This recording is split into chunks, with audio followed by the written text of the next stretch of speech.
जानहु मिथ्या भाव। ताको करि निर्मूल अब, करि है मोक्ष उपाय।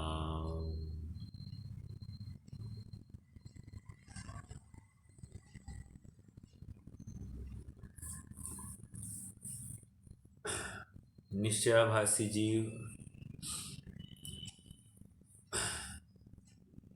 ये किसी थर्ड पर्सन की बात नहीं होगी। कहीं न कहीं ये बात हम में सुप्त रूप से छिपी तो नहीं है। इसका प्रतिलेखन करना है या अपने में ऐसी कोई गुप्त रूप से छिपी हुई मिथ्या बात का परीक्षण करना है। बहुत ही मार्मिक प्रकरण है। यूँ कहिए ये टॉनिक जो दिया जा रहा है ये ब्राह्मी औषधि के समान है।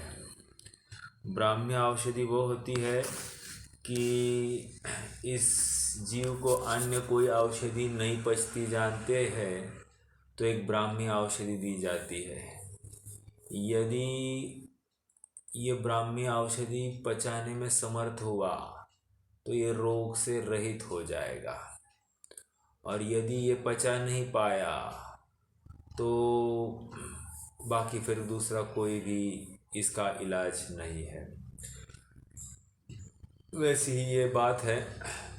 ये जितनी भी सूक्ष्म भूलें हैं, यदि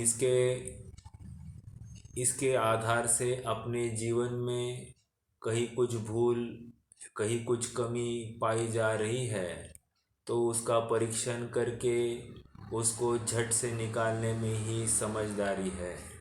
जितनी देरी करेगा उतना और गहरा संस्कार इस जीव के ऊपर पड़ता है, और जितना गहरा संस्कार होगा उतना हटाने में और ताकत लगती है। जैसे कपड़े के ऊपर जितना गहरा दाग होता है तो उस दाग को हटाने के लिए उतना ज़्यादा साबुन, मेहनत, पानी सब लगता है। उसी प्रकार इस आत्मरूपी कपड़े के ऊपर जितना गहरा मिथ्यात्व का दाग होगा उतना तत्वज्ञान रूपी पानी, साबन इसको ऊपर बहाना पड़ेगा, तब जाकर ये साफ होगा। तो क्यों ना बाद में जो कार्य करना है वो अभी कर ले, और ऐसा समझकर सुधी जीव तो वर्तमान अवसर को तो चूकते नहीं है। प्रकरण निश्चयावलंबी जीव का चल रहा है। हम पंचास्तिकाय संग्रह का भी साथ साथ आधार ले रहे हैं, और ये प्रकरण पंडित साहब ने जहाँ से उठाया है उस मूल पन्नों के माध्यम से हम अब इसका कोरिलेशन देख रहे हैं। पंचास्तिकाय ग्रंथ का पृष्ठ क्रमांक 258 है और मोक्षमार्ग प्रकाशक का पृष्ठ क्रमांक 208 है। 8-9 दोनों चल रही है चर्चा साथ साथ।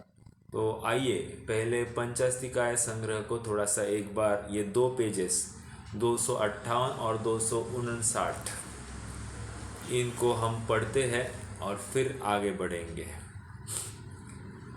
अगर आपके पास जिनवाणी नहीं है तो थोड़ा सा उपयोग देकर सुनना तो आप विषय को पकड़ पाएंगे। वैसे अपनी चर्चा हो चुकी है, लेकिन मैं चाहता हूँ कि थोड़ा सा ये प्रकरण एक बार आप सबके बीच में पढ़ लूँ। मैं प्रारंभ से पढ़ूंगा, पेज नंबर 258 पर है। अब केवल निश्चयावलंबी अज्ञानी जीवों का प्रवर्तन और उसका फल कहा जाता है।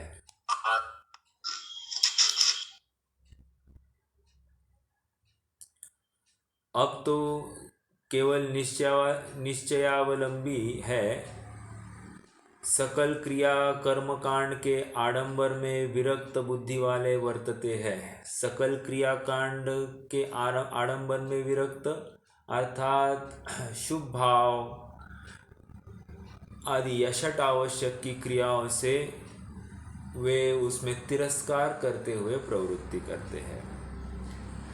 आँखों को अधमुंदा रखकर कुछ भी स्वबुद्धि से अवलोक कर यथा सुख रहते हैं, अर्थात अपनी मन जनित कल्पना करके ही वे सुख का अनुभवन करते हैं, या उसमें जहाँ पर मन जनित कल्पना में ही आनंद आता है उसको ही आत्मानुभव जानकर संतुष्ट रहते हैं।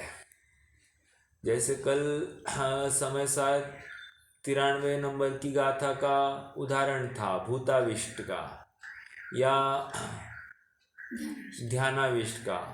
तो ध्यानाविष्ट में क्या बताया था कि भैंसा है और उसको कहा इमेजिन करो तू भैंसा है और तेरे 2 बड़े बड़े सिंग है।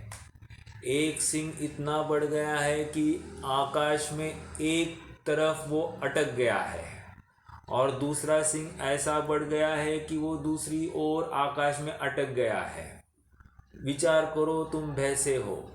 ऐसा कहकर वहाँ पर उसकी धारणा को चेंज किया है और वो वास्तव में सामने वाला जीव स्वयं को भैंसा मानने लगता है और यहाँ तक भैंसा मानने लगता है कि उसको लगता है कि ये मेरे सिंग अब अटक गए हैं आकाश में, अब मैं थोड़ा भी हिलाऊंगा अपना मुख तो मेरी गर्दन टूट जाएगी, इसलिए वो मुख हिलाता ही नहीं है। ये क्या हो गया, ध्यानावस्थ, वही जहाँ है वहीं पे संतुष्ट रहता है। उसी प्रकार कह रहे कि कोई जीव ऐसी ही मन जनित कल्पना करके वो वहीं पर संतुष्ट रहता है और आत्मानुभव की बातें करने लगता है। जैसे आपको बताओ, ये विवेकानंद आदि जो थे ये भी कहते थे कि हमको अनुभव है और हमको परमहंस प्रसन्न हुए हैं। तो वे वास्तव में झूठ नहीं कहते थे, वे सत्यार्थी बात रखते थे, क्योंकि दिन रात जिस प्रमेय का, जिस ज्ञेय का चिंतन होता है उसी को कालांतर में ऐसा अनुभव होने लगता है कि यही हो गया है मुझको। जिसको उस संबंधी एक बहुत बड़ा निरंतर उसी का हैमरिंग अपनी धारणा में पड़ता है तो उसको भ्रम से ऐसा भासित होता है कि मुझे सब कुछ प्रसन्नता हो गई है, मुझे अनुभव हो चुका है। लेकिन ये उसका भ्रम ही होता है। ये किसी को ठगते नहीं है, लेकिन भ्रम से इनको ऐसा प्रतीत होने लगता है।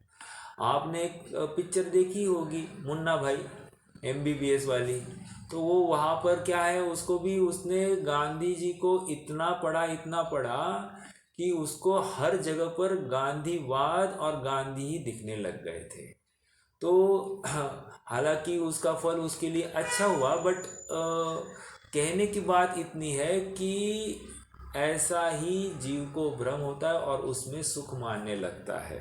ठीक है, स्वबुद्धि से अवलोक कर यथा सुख रहते हैं, अर्थात स्वमति कल्पना से कुछ भी भास की कल्पना करके इच्छानुसार जैसे सुख उत्पन्न हो वैसे रहते हैं। जिस प्रकार से आपने को, जिस प्रमेय में आपने को सुख उपजता है उस प्रमेय को ही निरंतर पाने की कोशिश करते हैं। आगे, वे वास्तव में भिन्न साध्य साधन भाव का तिरस्कार करते हैं। अभिन्न साध्य साधन भाव को उपलब्ध न करते हुए अंतराल में ही शुभ तथा शुद्ध के अतिरिक्त शेष तीसरी अशुभ दशा में ही प्रमाद मदिरा के मद से भरे हुए आलसी चित्त वाले वर्तते हुए। एक प्रश्न है, भिन्न साध्य साधन भाव का अर्थ क्या है और अभिन्न साध्य साधन भाव का अर्थ क्या है?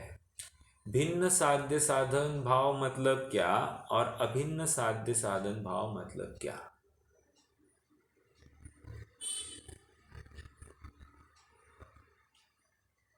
कोई बता सकता है? भिन्न साध्य साधन भाव, देखिए, हाँ बोलिए। भिन्न षटकारक अभिन्न षटकारक ऐसा लेना। हाँ बट एकदम लेमैन्स लैंग्वेज में इसको कैसे लेंगे?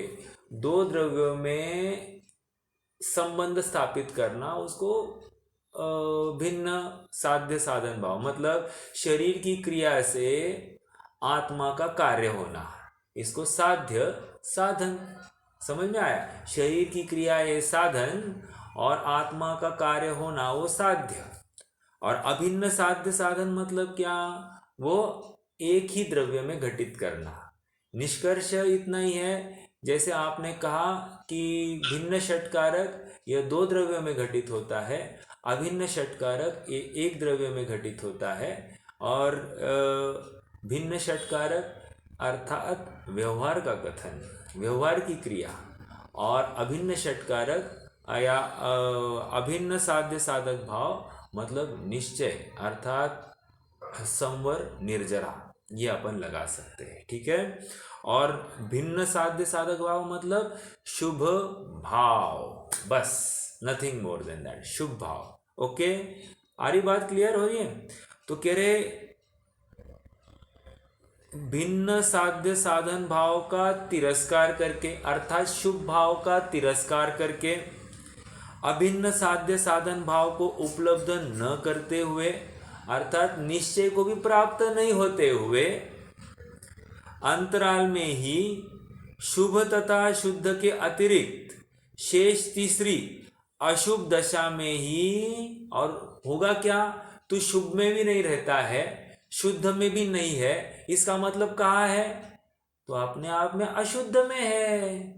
और भ्रम से क्या अशुभ में है और भ्रम से क्या मान रहा है कि मैं सुख में हूं। ओके, प्रमाद मदिरा के मद से भरे हुए आलसी चित्त वाले वर्तते हुए, उस जीव को क्या कह रहे? प्रमाद मदिरा से, प्रमाद मदिरा के मद से मतलब मैं ज्ञानी हूं और आलसी होकर ऐसा ही बैठा है। ओके, व्यापार नहीं करता, क्यों? इसमें बहुत आरंभ है, धंधा में पाप है, आदि आदि, और शास्त्र अभ्यास आदि से भी निवृत्त हो गया, क्यों? ये भी आश्रवबंध, शुभ भाव है, आश्रवबंध का कारण है। पूजा तप आदि भी, ये भी आश्रव का कारण है, इसलिए इससे भी विरक्त हो गया। तो हर चीज से विरक्त हो गया और निठल्ला बैठता है। और क्या है? इसलिए प्रमाद मदिरा मद से भरे हुए आलसी चित्त वाले वर्तते हुए, मत्त अर्थात उन्मत्त, जैसे मूर्छित, उन्मत्त जैसे, मूर्छित जैसे, सुषुप्त जैसे, बहुत घी शक्कर खीर खाकर तृप्ति को प्राप्त हुए हो, ऐसे मोटे शरीर के कारण जड़ता अर्थात मंदता निष्क्रियता उत्पन्न हुई हो, ऐसे दारुण बुद्धि भ्रंश से मूर्ता हो गई हो, ऐसे जिसका विशिष्ट चैतन्य मुंद गए हैं, ऐसी वनस्पति जैसे मुनिंद्र की कर्म चेतना को पुण्य बंध के भय से न आलमते हुए और परम नैष्कर्म रूप ज्ञान चेतना में विश्रांति को प्राप्त न होते हुए, बिना रुके हुए सब कॉमा कॉमा देकर अखंड एक सेंटेंस में ये किया है। यहाँ पर इतना समझना कि एकार्थवाची सब विशेषण लगाए हैं, जैसे मत्त हुआ है, मूर्छित हुआ है, सुषुप्त हुआ है, बहुत घी शक्कर खाकर प्रमादवश हुआ है, मोटा शरीर होने से इसको निद्रा ज़्यादा आती है, प्रमादी ज़्यादा है, मतलब जागरूकता कम है। देखो यहाँ पर कह रहे ना, बहुत घी शक्कर खाकर तृप्ति को प्राप्त हुआ है, मतलब क्या? ऐसे बहुत से जीव होते हैं जो सब कार्य छोड़ देते हैं और खान पान में बहुत आसक्त रहते हैं, मतलब खान पान में बिल्कुल कमी नहीं, मीठा खाना ये सब खाना बहुत, उसमें एकदम पूरा जोश में रहते हैं। तो वो उससे क्या होगा, उससे क्या है, उससे तो कषाय वर्तेगी, उसे तो प्रमाद वर्तेगा। ओके, जितना मीठा खाना है, जितना गरिष्ठ भोजन है, अपने आप में ये जीव को प्रमाद की अवस्था में ले आता है। तो ऐसे मोटे शरीर के कारण जड़ता उत्पन्न हुई है, ऐसे दारुण बुद्धि भ्रंश से।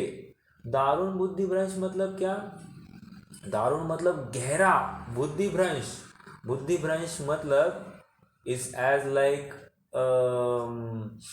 सन्निपात।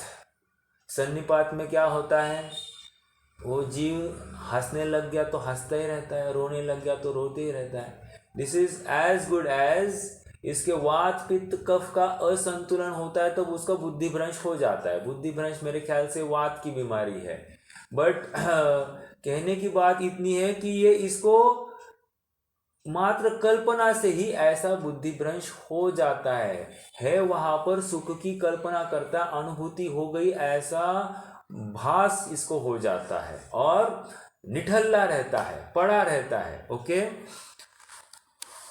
बुद्धि भ्रंश से मूर्ता हो गई हो, ऐसे जिसका वैशिष्ट चैतन्य मूंद गए है। विशिष्ट चैतन्य मूंद गए है मतलब इसका चैतन्य भाव मूंद गया है, ढक गया है। ऐसी वनस्पति जैसे, किसके साथ तुलना की जा रही है, वनस्पति। एक केंद्र जी, वो पेड़ कैसा है, ऐसा एक जगह पर बस पड़ा रहता है ना, कुछ हिलता डुलता नहीं, वैसे ये भी एकदम एक जगह पर प्रमाद से ऐसा ही लेटा रहता है। किसके साथ तुलना, वनस्पति जैसे। मुनिंद्र की कर्म चेतना को पुण्य बंध के भय से न अवलंबते हुए, अभी कर्म चेतना, व्हाट इज कर्म चेतना एंड व्हाट इज ज्ञान चेतना। ज्ञान चेतना इज नथिंग बट आत्मा के एक ज्ञान धारा चलती है और एक कर्म धारा चलती है।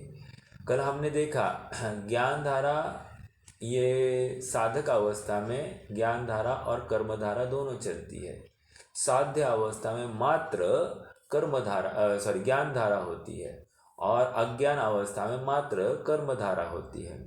तो साधक अवस्था वाले जीव के दोनों चलते हैं। ज्ञान धारा मतलब सराग भाव, हाँ, सराग संयम की बात है। तो वहाँ पर राग से युक्त यथार्थ श्रद्धान की बात है। सो वहाँ पर ये सब बातें होती है। तो ये कह रहे हैं कि उसका तिरस्कार करता, मुनिंद्र की जो क्रिया है, मुनिंद्र मतलब मुनि जो उत्कृष्ट पुरुषार्थ करते हैं, कर्म चेतना रूप मतलब शुभ भाव वाला जो पुरुषार्थ होता है 28 मूल गुण आदि आदि के पालन का। तो कह रहे हैं कि इसमें क्या कर रहा है, परम नैष्कर्म रूप, निष्कर्म हुआ है, अर्थात उसमें प्रवृत्ति नहीं करता है। ज्ञान चेतना में विश्रांति को प्राप्त न होते हुए, मतलब शुभ भाव में तो प्राप्त नहीं है और शुद्ध भाव में भी नहीं है। ओके, मात्र व्यक्त अव्यक्त प्रमाद के अधीन वर्तते हुए, व्यक्त अव्यक्त प्रमाद के अधीन मतलब कभी कभी प्रमाद व्यक्त होता है, कभी अव्यक्त भी होता है, इसके अधीन वर्तता है। हल्के अर्थात निकृष्ट कर्मफल की चेतना के प्रधान पने वाली प्रवृत्ति जिसे वर्तती है, ऐसे ही वनस्पति की भांति केवल पाप ही बांधते हैं। कौन, ये निश्चयावलंबी। ओके, मात्र एक कल्पना कर दी कि मुझे वह आत्मज्ञान की प्राप्ति हो गई है, मैं सम्यक दृष्टि हूँ। ओके, कितनी बड़ी बात है, आप थोड़ा सा इस टीका को गहराई से विचार कर सकते हैं, है ना। कर्मफल की चेतना की के प्रधान पने वाली प्रवृत्ति जिसे वर्तती है, ऐसी वनस्पति की भांति केवल पाप को ही बांधते हैं। कहा भी है कि निश्चय मालंबताम निच्छिदो निश्चयम अयानंता नासंति चरणकरणम बाहरी चरणालसा केयी, अर्थात निश्चय का आलंबन लेने वाले परंतु निश्चय से वास्तव में निश्चय को न जानने वाले कुछ जीव बाह्य चरण में आलसी वर्तते हुए चरण परिणाम का नाश करते हैं। समझ में आ रही है बात? निष्कर्ष इतना ही कह रहे हैं कि जो जीव निश्चयावलंबी हुआ है वो शुभ भाव से तो वंचित हुआ ही हुआ है, एक शुद्ध भाव भी उसके हो नहीं रहा है, दो, और तीसरा उसका अशुद्ध भाव ही हो रहा है या अशुभ भाव ही हो रहा है। At the end of day वो तीव्र पाप बंध में ही प्रवृत्ति कर रहा है। इसको भ्रम हो गया है कि मैं सम्यक दृष्टि हूँ। ठीक है, तो ये प्रकरण निश्चयाभासी का यहाँ से पेज नंबर 258-259 पर है। अब देखो हम मोक्ष मार्ग प्रकाशक में आते हैं, पेज नंबर 208 से हम फिर से अपना प्रकरण प्रारंभ करते हैं। ठीक है, हम दूसरा पैराग्राफ अपना हो गया था। अब नीचे उनकी निंदा पंचस्तिकाय की व्याख्या में की है, वहां से पढ़ते हैं। मिल रहा है सबको? Page number 208। उनकी निंदा पंचस्तिकाय की व्याख्या में की है, उनके लिए दृष्टांत दिया है कि जैसे बहुत खीर शक्कर खाकर पुरुष आलसी होता है, जैसे वृक्ष निरुद्यमी है। आई बात? वनस्पति की भांति, बराबर ये बात यहाँ पर लिखिए। ओके, जैसे वृक्ष निरुद्यमी है वैसे वे जीव आलसी निरुद्यमी हुए हैं। अब इनसे पूछते हैं कि तुमने बाह्य तो शुभ अशुभ कार्यों को घटाया। अब ये थोड़ा सा प्रश्नोत्तरी टाइप में कर रहे हैं। इन्होंने डायरेक्ट एक पैराग्राफ में कह दिया शुभ भी नहीं करता, शुद्ध भी नहीं करता, तो निश्चित रूप से तीसरा जो भाव है अशुभ भाव में ही तुम्हारी प्रवृत्ति होगी, ये निष्कर्ष हुआ। यहाँ पर इन्होंने प्रश्नोत्तर के माध्यम से बात रखी है। देखो, अब इनसे पूछते कि तुमने बाह्य तो शुभ अशुभ कार्यों को घटाया। ओके, शुभ अशुभ कार्यों को घटाया मतलब ये व्यापार आदि नहीं करता, शादी ब्याह में नहीं जाता, किसी से ज़्यादा बात नहीं करता, लौकिक संपर्क से छूट गया है, सब बातें, तो शुभ अशुभ कार्यों को घटाया है। ओके, परंतु उपयोग तो बिना आलंबन के रहता नहीं है। शुभ अशुभ भाव तो तुम करते नहीं हो, और उपयोग में कोई ना कोई आलंबन होना ही चाहिए, या तो शुभ का, या तो अशुभ का, या तो शुद्ध का, कोई ना कोई आलंबन तो होना ही चाहिए। तो तुम्हारा उपयोग कहाँ रहता है सो कहो, तुम्हारा ध्यान कहाँ है ये हमको बताओ। ओके, अब देखो जवाब। यदि वह कहे कि आत्मा का चिंतन करता है तो शास्त्रादि द्वारा अनेक प्रकार से आत्मा के विचार को तुमने विकल्प ठहराया। फिर से शास्त्रादि मतलब शास्त्र पढ़ने को तुम तो विकल्प ठहराते हो, समझ में आया? तो इसलिए तुम शास्त्राभ्यास नहीं करते हो। फिर से यदि तुम कहते हो कहे कि आत्मा का चिंतन करता है तो शास्त्रादि द्वारा अनेक प्रकार के आत्मा के विचार को तुम विकल्प ठहराते हो, और आत्मा का कोई विशेषण जानने में बहुत काल लगता नहीं है। बारंबार एक रूप चिंतवन में छद्मस्त का उपयोग लगता नहीं है। दो बातें कह रहे। पहला बात क्या कि आत्मा का विशेषण जानने में बहुत, मतलब मैं शुद्ध हूँ, मैं बुद्ध हूँ, ऐसा विचार करने में कितना देर लगता है? कुछ भी देर नहीं लगता। कितने देर विचार करेगा ऐसा? वो पिष्ट पेशन हो जाएगा। तो कह रहे कि ये तो ज़्यादा देर लगता नहीं। ओके, दूसरा, बारंबार एक रूप चिंतवन में छद्मस्त का उपयोग लगता नहीं है। छद्मस्त है ना तू, तो तेरा उपयोग इसमें लगता नहीं, ये तो करना नहीं हो कह रहा है। ओके, गंधराधिक का भी उपयोग इस प्रकार नहीं रह सकता। वहाँ भी कह रहे तेरी बात छोड़, गंधर का भी उपयोग ज्यादा देर मैं शुद्ध हूँ, मैं बुद्ध, मैं नहीं रह सकता। ओके, इसलिए वे भी शास्त्रादि कार्य में प्रवर्तते हैं। तेरा उपयोग गंधराधिक से भी कैसे शुद्ध हुआ सो बता, इसलिए तेरा कहना प्रमाण नहीं है। समझ में आया? बहुत अच्छी बात रही। ओके, देखिए कल परसों में पिछले हफ्ते में एक स्वाध्याय चल रहा था मेरा, तो वहाँ पर एक बात रखी कि मुक्ति किस संस्थान में होती है। प्रश्न समझ में आया? देखो, कौन सा सहनन चाहिए तो जिससे मुक्ति हो जाएगी,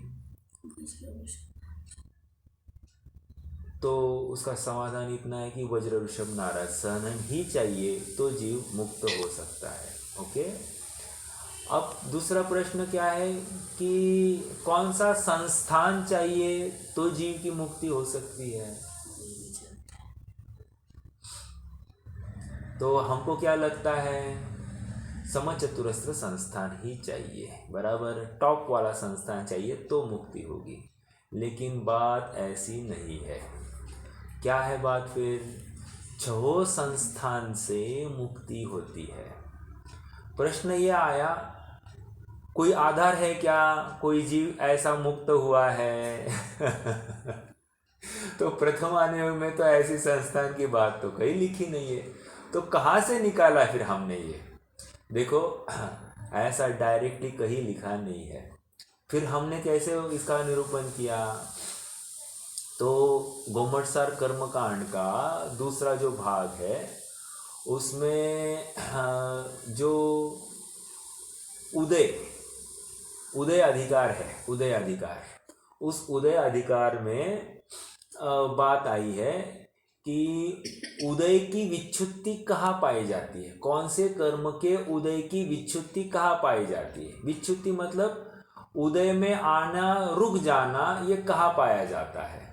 और वहाँ पर स्पष्ट लिखा है कि छह संस्थान के उदय की विच्छुत्ति 13वें के अंतिम भाग में होती है, मतलब अंतिम समय में। इसका मतलब छह संस्थान की का उदय 13वें गुणस्थान तक पाया जा सकता है। इसका मतलब क्या हुआ, छह संस्थान से जीव मुक्त हो सकता है, अर्थात कोई भी संस्थान जीव को श्रेणी मानने में बाधक नहीं है। जैसे सहनन तो वज्र ऋषभ नारद सहनन ही चाहिए, और उपशम श्रेणी चढ़ने वाले के लिए वज्र ऋषभ नारद सहनन, वज्र नारद सहनन भी चल सकता है। लेकिन वज्र ऋषभ नारद सहनन तो मुक्त होने के लिए। कहने की बात इतनी है कि छह संस्थान चल सकते, क्योंकि उनका उदय 13वें तक चलता है। उदय उदय उदय, और उदय की विच्छुत्ति 13वें के अंतिम भाग में कही, और फिर 14वें में तो उदय नहीं है। ठीक है, यहां से हमने निकाला कि छह संस्थान मुक्ति के लिए चल सकते हैं। ये गेटिंग माय पॉइंट? ये बहुत जबरदस्त, मतलब मुझे प्रश्न पूछा गया और मेरे पास भी समाधान नहीं था, तो फिर मैंने थोड़ा सा देखी बात, तो मुझे ये गोमटसार कर्मकांड की गाइड में ये बात मिली। मैं बताऊँ, पेज नंबर बताता हूँ आपको चाहे तो। गाथा नंबर 258 से 203 की गाथा है, और पेज नंबर है पेज नंबर है 260 पर, 260 पर ये प्रकरण है। आप वहाँ से 260 और 261 पेज पर है। ये देखो, गोमटसार कर्मकांड द्वितीय अधिकार, बंदोदय सत्वाधिकार विवेचिका, इसमें से मैंने ये प्रकरण को ढूंढ कर निकाला था।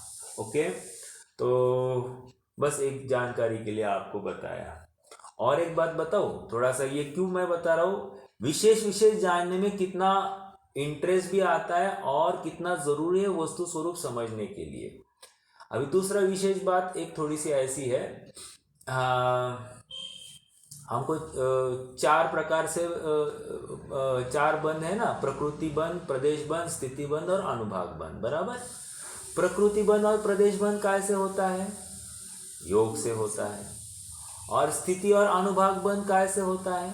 कषाय से होता है। ओके, अब मेरा दूसरा प्रश्न, मिथ्यात्व क्या है, कषाय है या योग है? कषाय है, बराबर। तो मेरा अगला प्रश्न है कि मिथ्यात्व को लेकर कितनी प्रकृतियों का बंध होता है? मिथ्यात्व को लेकर कितनी प्रकृतियों का बंध होता है? जैसे अनंतानुबंधी को लेकर कितनी प्रकृतियां का बंध होता था? 25। तो मिथ्यात्व को लेकर कितनी प्रकृतियों का बंध होता है? 16 बराबर। अब मेरा फिर से अगला प्रश्न है, लेकिन प्रकृति बंध और प्रदेश बंध कैसे होता है?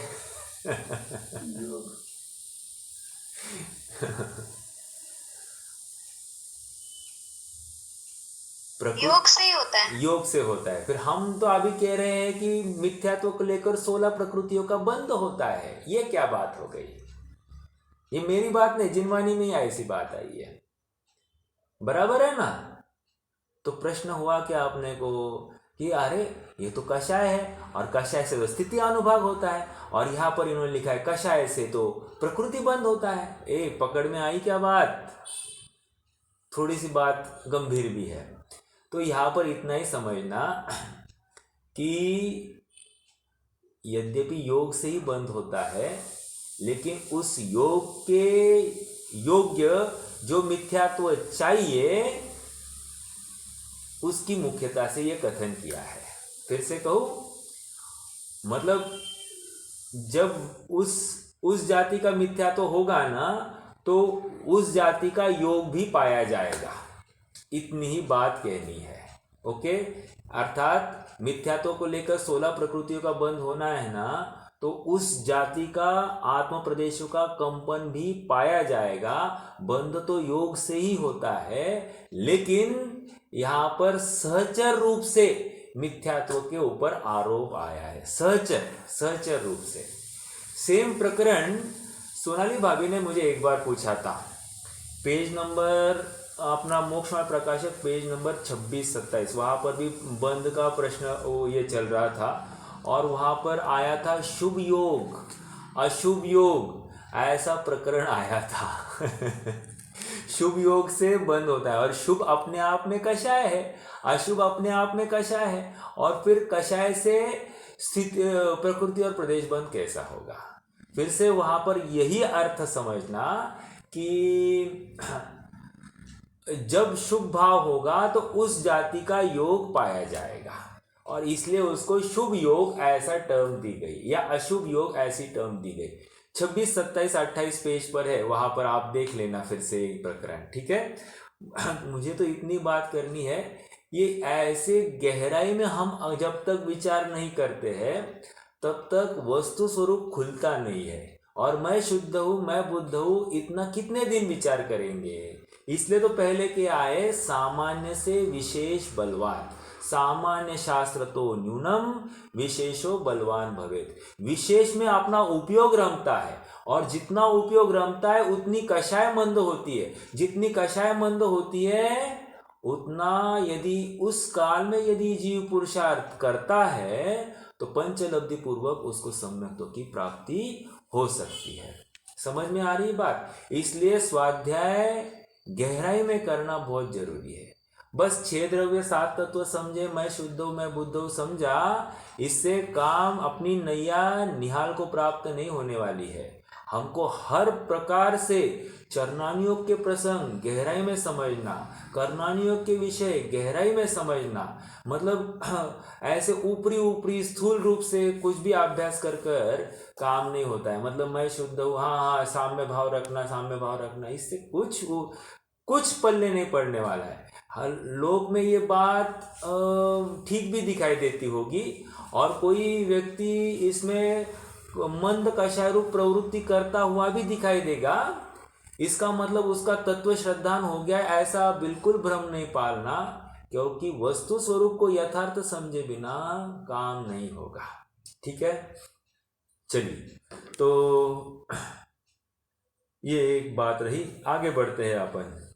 जैसे कोई, आइए पेज नंबर 208 पर नीचे है अपन।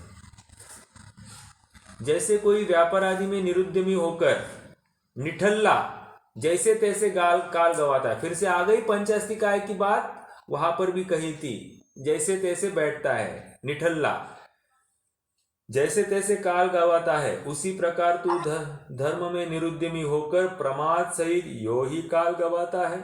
ये मेरा प्रश्न है। व्यापार आदि में निरुद्यमी हुआ है और निठल्ला बैठा है, तो इसका मतलब यह क्या प्रेरणा दी जा रही है क्या व्यापार करने की? बिल्कुल नहीं, व्यापार करने की प्रेरणा तो बिल्कुल नहीं दी जा रही है। लेकिन इतना तुम छोड़कर आगे बढ़ गए हो और अब छोड़कर तुम फिर से रुक गए हो, ये गलती हो रही है। तो ये यहाँ से उठाने के लिए ये प्रयास करा रहे हैं, ये तुम्हें फिर से व्यापार में प्रवृत्ति नहीं करा रहे हैं, ये थोड़ा सा ख्याल में रखना। देखो, जैसे कोई व्यापार आदि में निरुद्यमी होकर निठल्ला जैसे तैसे काल गवाता है, उसी प्रकार तू धर्म में निरुद्यमी होकर प्रमाद सहित यो ही काल गवाता है। कभी कुछ चिंतवन सा करता है, कभी बातें बनाता है, कभी भोजन आदि करता है, अंडरलाइन दिस, कभी भोजन आदि करता है, परंतु अपना उपयोग निर्मल करने के लिए शास्त्राभ्यास, तपश्चरण, भक्ति आदि कर्मों में नहीं प्रवर्तता है। ये मात्र भक्ति करने में कोई उपलब्धि नहीं है। वो भक्ति का भाव भाषण, उसका अपने जीवन में एप्लीकेशन किस प्रकार हो सकता है, ऐसा विचार निश्चित रूप से होना। अशरीरी सिद्ध भगवान आदर्श तुम्ही मेरे, ऐसा कहकर अशरीरी मतलब क्या, इसका निरंतर विचार करना, निरंतर विचार करना। मात्र गाना गाया, तालियां बजाई, ये डोला पीला सब हो गया, ढमढम डफली बजाई, इससे काम नहीं होता है। ओके, काम इससे बिल्कुल नहीं होगा। काम कैसे होने वाला है? काम अपने चिंतन प्रक्रिया से होने वाला है। जितने गहराई में ये जाएगा उतनी गहराई से इसका लाभ होने वाला है और उतने फास्ट लाभ होगा। समझ में आया? परहेज जितना अच्छे से पालेगा उतना वो फलता है, बीमारी फटाफट हटती है। और परहेज में जितना शिथिल होगा उतना क्योर होने में भी काल भी ज़्यादा लगेगा, या शायद क्योर भी नहीं हो, ये भी हो सकता है। ठीक है, आइए। कभी कुछ चिंतन सा करता है, कभी बातें बनाता है, कभी भोजन आदि करता है, परंतु अपना उपयोग निर्मल करने के लिए शास्त्र अभ्यास, तपश्चरण के लिए शास्त्र अभ्यास, तपश्चरण, भक्ति आदि कर्मों में नहीं प्रवर्तता। भक्ति आदि कर्मों में मतलब क्या? वहाँ साध्य भिन्न साध्य साधक भाव, बराबर। उसको यहाँ पर क्या कह रहे हैं? अपना उपयोग निर्मल करने के लिए। समझ में आ रही है बात? ये थोड़ा सा अपने को शुभ भाव, ओके, क्लियर बात। वहाँ क्लेश थोड़ा होने से, जैसे कोई नहीं ऊपर सुना सा होकर प्रमादी होने का नाम शुद्धोपयोग ठहराता है। अंडरलाइन दिस, ये शुद्धोपयोग नहीं हुआ उसको, और मात्र सुना सा होकर प्रमादी होने का नाम शुद्धोपयोग ठहराता है। कुछ नहीं करने का नाम शुद्धोपयोग कहता है। सो ये बात नहीं है। ओके, बहुत जबरदस्त पकड़ा है। मतलब पंडित साहब ने जो प्रकरण उठाया है वो मात्र 2 पेजेस का है, इन्होंने 21 पेजेस निश्चयाभास के लिए लगाए हैं। आप इनकी चिंतन की गहराई का आपको अनुमान आया होगा। मतलब ऐसा ही कोई रिश्ता नहीं है, इनकी विद्वत्ता अलग जाति की है और हमको जहाँ विद्वत्ता दिखे उस विद्वत्ता को स्वीकार करना चाहिए। अपन पक्ष से ऐसा कुछ भी किसी का विरोध नहीं करेंगे। जहाँ पर अपने को योग्य दिखाई देती है बात, उसे स्वीकार करना, क्योंकि वो अपने हित की बात होगी। ठीक है, यहाँ तक कहते हैं शत्रु की भी बात यदि तुम्हारे उत्कर्ष की है, शत्रु ने कही है तो भी उसे ग्रहण करना, और मित्र ने भी ऐसी कोई बात की है और इससे तुम्हारा पतन होना है तो उसको बिल्कुल नहीं ग्रहण करना। ये सरल अपनी लौकिक न्याय है। तो यहाँ पर तो ये जिनवानी सापेक्ष कथन है, तो हम इसने कही उसने कही ऐसा पक्षपात नहीं करे। ये योग्य है या नहीं है, या वितरागता के पोषक है या नहीं है, इतना ही विचार करें। क्योंकि जिनवानी का एक लाइन में अगर कुछ कहना है तो वितरागता के पोषक ही जिनवानी कहलाती है। जहाँ पर वितरागता झलकती है वो जिनवानी है, और जहाँ पर वितरागता नहीं झलकती है वो जनवानी है, वो लोकवाणी है, वो का शास्त्र नहीं शस्त्र है। चलिए, सुना सा होकर प्रमादी होने का नाम शुद्धोपयोग ठहराता है। वहाँ क्लेश थोड़ा होने से, जैसे कोई आलसी बनकर पड़े रहने में सुख माने, वैसे आनंद मानता है। ये आपने रास्ते पर ना थोड़े से ऐसा क्या है, थोड़े से ऐसे नग्न भी घूमते वो लोग, और थोड़ा सा एकदम कुछ नहीं, वो अपनी ही धुन में रहते, उनको कोई भाषा नहीं समझती, ऐसे पड़े रहते और हंसते रहते। देखा है आपने कभी रास्ते पर पड़े हुए ऐसे थोड़े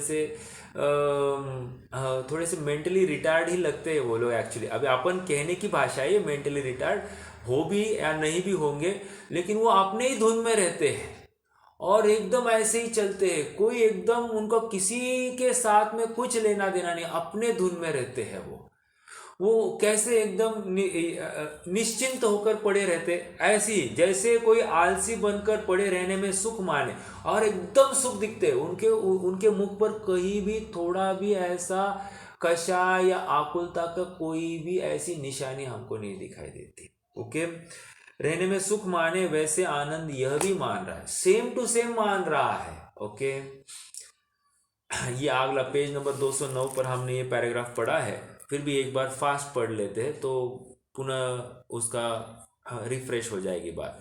अथवा जैसे कोई स्वप्न में अपने को राजा मानकर सुखी हो, उसी प्रकार अपने को भ्रम से सिद्ध समान शुद्ध मानकर स्वयं ही आनंदित होता है। अथवा जैसे कहीं रति मानकर सुखी होता है, उसी प्रकार कुछ विचार करने में रति मानकर सुखी होता है। अनुभव जनित आनंद कहता है, क्या रति मानकर जो सुख हुआ है उसको अनुभव जनित आनंद कहता है, कल्पना करता है। देखो हिप्नोटिज्म क्या है, हिप्नोटिज्म भी अपने आप में सामने वाले को उसके इस प्रकार उसको सम्मोहित किया जाता है कि वो जैसे आप कहते हो वैसे करने लगता है। मतलब आपको, तू तो अब छोटा बच्चा है, तो अब मुझे रोके दिखाओ, जिद करके दिखाओ, तो सचमुच जिद करने लगता है, मुझे दो ना, मुझे, ऐसा करने लगता है बच्चे जैसा। बड़ा से बड़ा आदमी अगर सम्मोहित हो गया तो ऐसा कर सकता है। तो ये भ्रम कितना जोरदार हो सकता है उसकी बात है। ठीक है, कहा है उसी प्रकार कुछ विचार करने में रति मानकर सुखी होता है, उसे अनुभव जनित आनंद कहता है। तथा जैसे कहीं अरति मानकर उदास होता है, उसी प्रकार व्यापारादिक पुत्रादिक को खेद का कारण मानकर, व्यापारादिक को 1, पुत्रादिक को 2, खेद का कारण मानकर उनसे उदास होता है। क्या हुआ है? कषाय हुई है, द्वेष हुआ है उनके प्रति, ये मुझे दुख रूप है, व्यापार मुझे दुख रूप है, ऐसा मानकर उनके प्रति अरति करता है, द्वेष करता है, और कहता है वैराग्य भाव हो गया। ओके, और उनसे वैराग्य मानता है। सो ऐसा ज्ञान वैराग्य कषाय गर्भित है। वितराग रूप उदासीन दशा में जो निराकुलता होती है वह सच्चा आनंद ज्ञान वैराग्य ज्ञानी जीवों के चारित्र मोह की हीनता होने पर प्रकट होता है। तथा वह, आगे सेकंड पैराग्राफ, तथा वह व्यापारादि क्लेश छोड़कर यथेष्ट भोजनादि द्वारा सुखी हुआ प्रवर्तता है। और एक महत्वपूर्ण बात है ना, आया भोजन की बात आ रही है क्या? क्या कह रहे हैं? व्यापारादि क्लेश छोड़कर यथेष्ट भोजन। अरे भोजन में पंच पकवान, देखो आज भी ऐसा ब्रह्मचारी वर्ग है कहिए, या सब विषयों से विरक्त हो गए हैं, लेकिन भोजन में एकदम परफेक्ट चाहिए, मिठाई चाहिए ही चाहिए, आदि आदि सब बातें हैं। ब्रह्मचारी की क्यों बात करें, अपन अपनी भी बात कर सकते हैं ना। मतलब हमको भी कहीं ना कहीं भोजन में एकदम वो रस इसी टाइप का हो तो काम होता है, रस में थोड़ी सी हीना दिखता हो तो काम नहीं होता है। तो कहीं ना कहीं ये अपना भी एक विकार है, ये स्वीकार करना चाहिए। क्यों अपन तीसरे पर्सन को विचार करें, हम स्वयं का ही विचार करेंगे। भोजन आदि द्वारा सुखी हुआ प्रवर्तता है और वहाँ अपने को कषाय रहित मानता है। अब मान लीजिए सबको अनुकूल मिल गया भोजन, तो वो क्या करेगा? आज बहुत आनंद आया, इस बार अष्टानी का बहुत अच्छी गई, आज पूरनपोली थी नहीं, बहुत अच्छा हो गया, कल बाटी है, अच्छा है परसों दिन हलवा है, बहुत अच्छा, फिर अगले दिन और कुछ तली हुई चीज़। तो एक बोल रहा अरे 10 लक्षण अष्टानी का बहुत, हमारे कुछ प्रॉब्लम नहीं, हमारा बहुत अच्छे से जाता है। पूछते ना लोग कि आप हरी नहीं खाते, कुछ नहीं खाते, आपका अच्छा होता है क्या? अच्छा होता है मतलब अभी ये 10 दिन का 10 आइटम निश्चित है, तो क्या अच्छा ही होना है ना फिर सब। मतलब गरिष्ठ रसना के पोषक ऐसे अगर द्रव्य खाएगा जी, उसको कैसे आकुलता होगी? नहीं होगी आकुलता। बस यही कह रहे, आकुलता वह है जहाँ अपनी इच्छा के अनुसार कोई कार्य सद नहीं रहा है, तो वहाँ पर आकुलता का प्रसंग बनता है। समझ में आया? अब कोई कहे हमको भोजन संबंधी आकुलता नहीं, ठीक है, तो आप वहाँ पर स्वयं को मत आजमाना, आप अब स्वयं को दूसरे गेम में आप अपनाना। जैसे आपको साज श्रृंगार करने में अच्छा लगता है क्या, वहाँ पकड़े जाओ। फिर ये किसी को कहा कि तुम्हें सोना नहीं है अभी, तुम्हें नींद में आनंद आता है क्या, सुख होता है क्या नींद में, तुम्हें मतलब आत्मानुभव जैसा सुख आता है कि नहीं नींद में? हाँ आता है, हाँ बराबर। और नींद के लिए फिर तुम क्या करते, दिन में भी बराबर पर्दे खींचते हो, थोड़ा सा अंधेरा करते हो, फिर सोते हो क्या? हाँ हाँ। वैसे तो कह रहे ये विषय जनित आनंद। समझ में आया? हर किसी का अपना अपना आनंद अलग अलग हो सकता है, एक ही जाति का नहीं हो सकता। इसका मतलब जो सोता है वो उसको कम कषाय है, और जो भोजन संबंधी आसक्ति रखता है उसको ज़्यादा कषाय है, ऐसा नहीं। सबको समान जाति की कषाय, अपने अपने विषय में सबको एक लेवल की ही कषाय है। लेकिन हम क्या करते, हम किसी पर्टिकुलर कषाय को ज़्यादा कहते हैं और किसी कषाय को हम मंद कषाय कहते हैं, उसको हम कषाय मानते भी नहीं है। सो ये तो हमारी देखने की प्रवृत्ति है। लेकिन जब अध्यात्म की दृष्टिकोण से देखते हैं तो सबको एक ही नाम दिया जाता है, रति है या अरति है, और ये दोनों कषाय है। इसको वैराग्य नहीं कहा जाएगा, या फिर इसको सुख भी नहीं कहा जाएगा। ओके, हाँ जी। इस प्रकार आनंद कहा गया, सुखी हुआ प्रवर्तता है वहाँ, और वहाँ अपने को कषाय रहित मानता है। अपने को इस प्रकार आनंद रूप होने से तो रौद्र ध्यान होता है। ये कौन सा रौद्र ध्यान है, आनंद रूप हुआ है?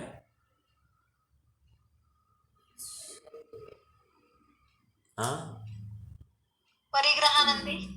परिग्रहानंदी, ओह ठीक है। विषयानंदी भी हो सकता है। समझ में आया? कौन से भोजन इसमें हिंसानंदी भी आएगा ना? हाँ, हिंसानंदी भी आएगा, राइट, बहुत अच्छा। हाँ ठीक है। तो परंतु इस प्रकार आनंद रूप होने से तो रौद्र ध्यान होता है। मतलब जहाँ पर विषयों में आनंद है तो चारों प्रकार के रौद्र ध्यान आए ही आए। ठीक है, मृषानंदी नहीं कह सकते, बट ठीक है, बाकी सब विषय में आनंद मानना या फिर भोजन में आनंद मानना, ये सब तो आ ही गए। परंतु इस प्रकार आनंद रूप होने से तो रौद्र ध्यान होता ही है, जहाँ सुख सामग्री को छोड़कर दुख सामग्री का संयोग होने पर संक्लेश न हो, राग द्वेष उत्पन्न न हो, तब निष्कषाय होता है। इसका मतलब क्या है?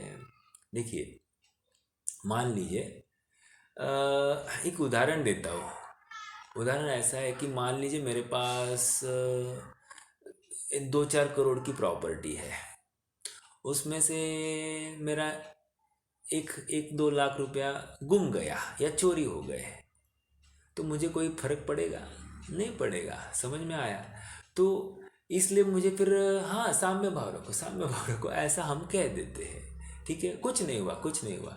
ऐसा जो कह रहे हैं ये क्या है, कह रहे हैं कि अभी भी तो अनुकूलता में है ना, अभी तो अनुकूलता में, इसलिए तो ऐसा कह रहा है।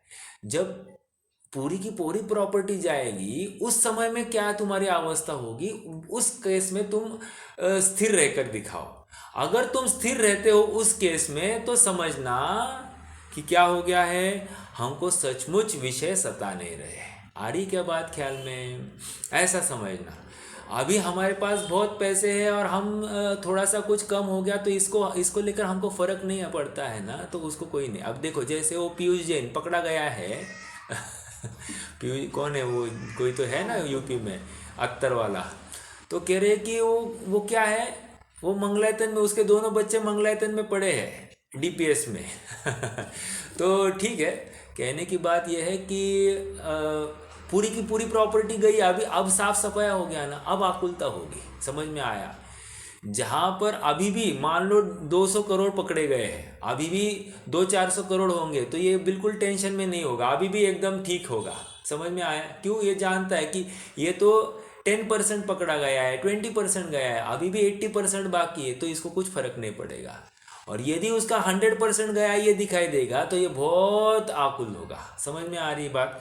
तो ऐसा ही यहाँ पर कह रहे हैं क्या, जहाँ सुख सामग्री को छोड़कर दुख सामग्री का संयोग होने पर संक्लेश न हो, राग द्वेष उत्पन्न न हो, तब निष्कषाय भाव हो। जैसे घर वाले बहुत अनुकूल है, अब अनुकूल है ना, अभी जिस दिन ये प्रतिकूल हो जाए उस समय में ये निष्कषाय भाव रहे, आकुलता नहीं हो, तो हम माने भाई हाँ तेरी तत्व ज्ञान के बल पर तुम ऐसा भेद ज्ञान कर रहे हो।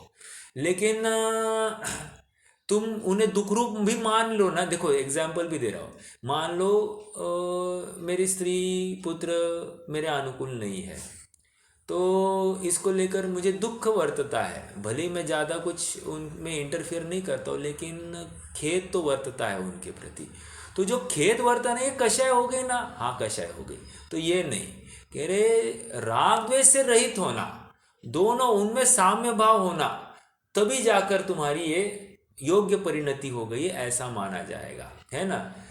हाँ, क्या है वो नीरव निर्जर की बात, सुख दुख वैरी बंधु वर्ग में, कांच कनक में समता हो, वन उपवन प्रासाद कुटी में, नहीं खेद नहीं ममता हो। वो बात है, सुख दुख वैरी बंधु वर्ग में, कांच कनक में समत, मतलब कितनी हर चीज को खड़ा किया है उन्होंने। अब एक एक चीज, सुख में दुख में, सुख हुआ तो भी साम्य भाव, ये अपना नहीं है। दुख हुआ, दुख का प्रसंग हुआ, मतलब दुख हुआ मतलब दुख का प्रसंग हुआ, रोग आया, कुछ भी हुआ, तो भी ये अपना नहीं है, बस साम्य भाव। इससे मेरा सुख दुख नहीं है, ये निर्णय करना, ये तत्व ज्ञान करना। ओके, सुख दुख बैरी, अभी काहू के घर कलिहारी नारी, कै बैरी सम भाई, अब यहाँ पर भी आ गया। तो ये भी ऐसे प्रसंग मिले, बैरी कुछ अपने घर के ही लोग बैरी हो जाए तो भी साम्य भाव। कह रहे ये जो है ना, ये तुम्हारा ये जादू है तत्व ज्ञान का। जब तक ये जादू नहीं होता है तब तक काम नहीं हुआ, कह रहे हैं। समझ में आ रही बात? तो हर प्रसंग में ऐसा भेद विज्ञान करने का जो यत्न करता है सुख। एंड देखिए हमको, मेरे अंदाज से, मैं नहीं जानता, हर एक को अपना अपना दुख विशेष होता है, मैं ये नहीं कहता कि दुख नहीं है, लेकिन हम आप सबको विशेष रूप से अनुकूलता है। और अनुकूलता है इसी का परिचायक है कि हम शांति से ये जिनवानी अभी सुन रहे हैं, राइट।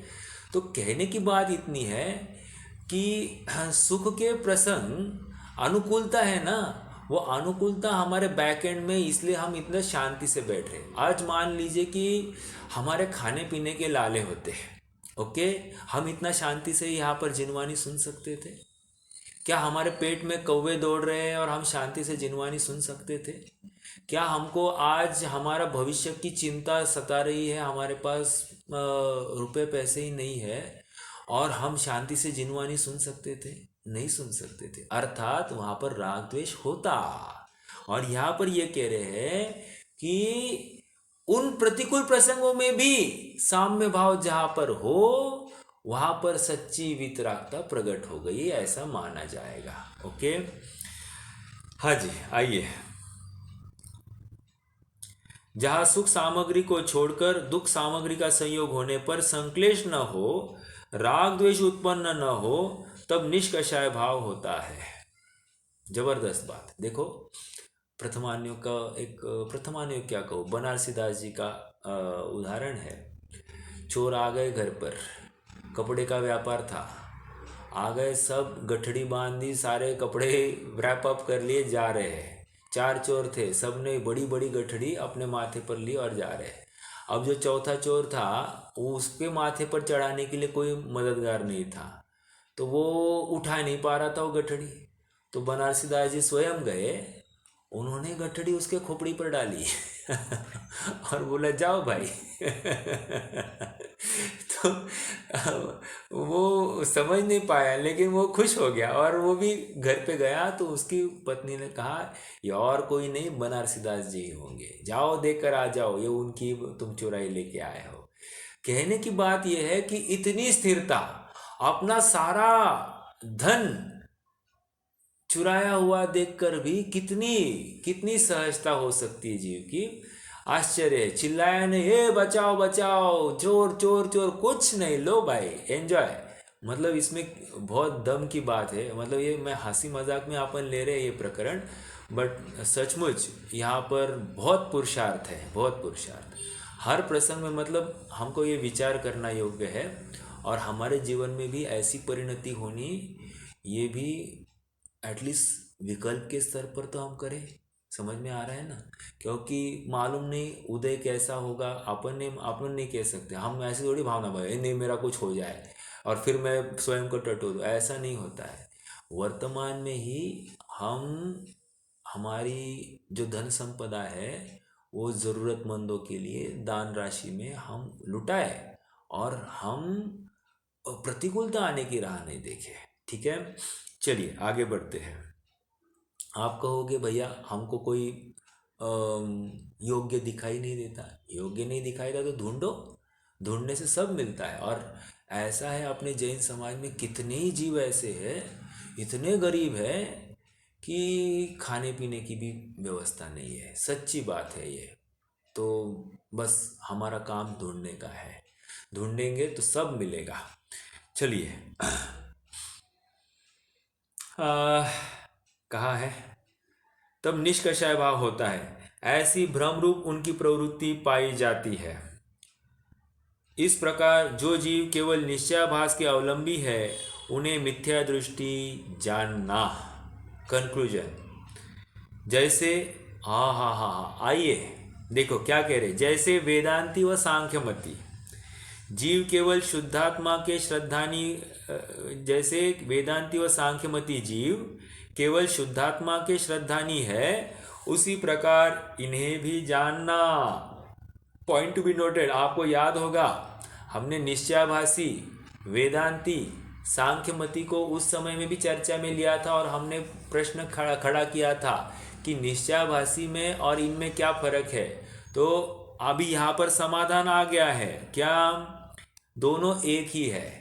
फिर फर्क कुछ तो करना पड़ेगा ना। हाँ, फर्क कर सकते। फर्क ये कर सकते कि ये जो सांख्यमती है या वेदांती है, ये वेदों को पढ़कर या अद्वैत ब्रह्म का स्वरूप जानकर मैं शुद्ध हूँ मैं बुद्ध हूँ ऐसा उसकी नित्यपने को वो मान रहा है, तो उसने उन शास्त्रों को पढ़ के भ्रम पाल लिया है। और ये जो निश्चयाभासी है इसने जैन शास्त्रों को पढ़कर भ्रम पालन किया है। समझ में आया? ये इतना दोनों में अंतर है, लेकिन श्रद्धा के स्तर पर दोनों की विपरीतता एक जैसी, और ज्ञान के भी स्तर पर स्वयं को शुद्ध बुद्ध मान रहे हैं, नित्य मान रहे हैं। ऐसा होते हुए भी पर्याय अंश का कुछ भी खबर नहीं है, स्वच्छंदता पूरी वर्तती है। ठीक है, जब कार्य होना है तब होगा ऐसा कहकर वर्तमान में प्रमाद रूप प्रवर्तना, ये पूरा निश्चयाभास है। समझ में आ रही है? तो समय आने पर होगा, नहीं नहीं नहीं, यहाँ पर उद्यम वर्तमान में होना है। हम बहुत बार कहते हैं कि बच्चों के ऊपर ज़्यादा ज़बरदस्ती नहीं करना, उस समय आने पर अपने आप ठीक हो जाएंगे। ऐसी बात नहीं है, बिल्कुल भ्रम नहीं। वर्तमान में ही उनको जैनाचार का पालन कैसे होता है इसका पूरी ज़बरदस्ती होनी चाहिए। क्यों? क्योंकि भविष्य में वो होंगे नहीं होंगे हमको नहीं मालूम, और भविष्य में वो कहेंगे तुमने हमको सिखाया नहीं, आज क्यों ज़बरदस्ती कर रहे हो? सिखाना था तो उस समय सिखा दे, तो तब चलता था और अब नहीं चलता। ऐसी थोड़ी बात है। निष्कर्ष इतना ही है कि हम सुधर गए लेट मान लिया, लेकिन वे सुधरेंगे लेट ऐसा कहाँ संभव है। इसलिए जिस प्रकार से युवा अवस्था में ही ये सब कार्य करना योग्य है। समझ में आए? जितने जल्दी हम उनको मोल्ड करेंगे, देखो गीली मिट्टी है और सूखी मिट्टी है, किसको आकार जल्दी दिया जाएगा? गीली मिट्टी को। उसे ही जो कोमल मन है अर्थात एकदम कच्चा मन है, उस मन को अच्छे से संस्कारित किया जा सकता है। हम कहेंगे बड़े होंगे फिर उनको अपने आप समझेगा, उनको उनका निर्णय होने दो, ये भ्रम की बातें, पागलों जैसी बातें हैं। ये ऐसा नहीं होता है निर्णय। समझ में आ रहा है? निर्णय वर्तमान में जिस समय में होना चाहिए उसी समय में कराना, अन्य समय में होना वो विद्रोह में आ जाते हैं, विरोध कर बैठते हैं, और फिर इससे होता और कुछ नहीं है, अपना जैन मत का एक अनुयायी और कम हो गया, और इसमें निमित्त कौन हो गए? हम स्वयं हो गए हैं। समझ में आ रही है बात? चलिए, हाँ, समय तो हो गया है, एक प्रश्न रह गया है, मैं प्रश्न अभी रखूँगा। ये आज 209 का यहीं पे रुक जाते हैं, अपन आगे और इसका विचार करेंगे, ठीक है? प्रश्न ऐसा है, आपको कोई प्रश्न है क्या? पहले ये समझूं, फिर उसके बाद में मैं मेरा प्रश्न रखूं।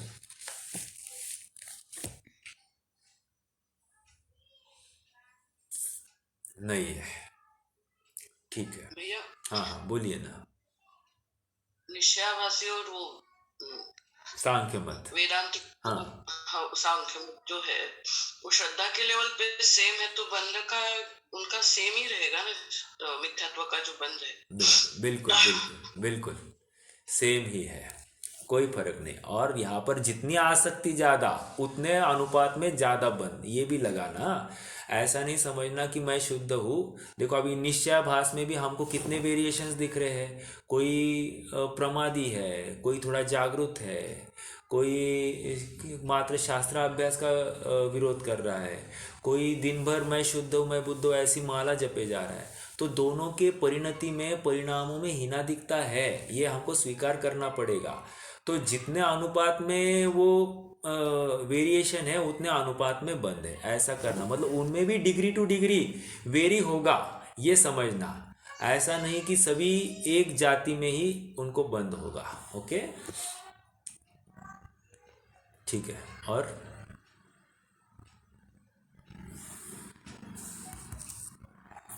हाँ जी।